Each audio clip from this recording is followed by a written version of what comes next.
Here's how to use Seal Spray Foam window and door foam sealant, delivering insulating value with closed cell content that's greater than competitive products.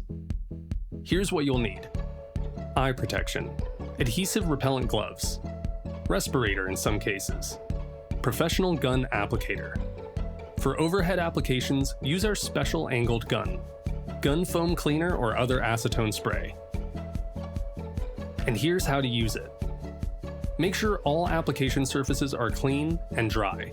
Moisten surfaces to ensure best results. Shake the can vigorously for 20 to 30 seconds. Connect the spray gun like this. Make sure the can is firmly connected.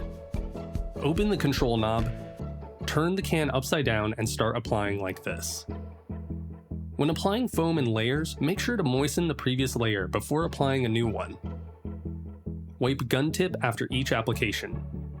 When you're finished spraying, clean any excess uncured foam with gun foam cleaner or acetone.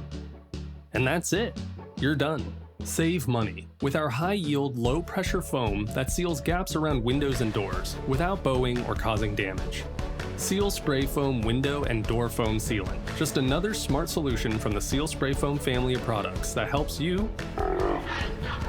seal the deal.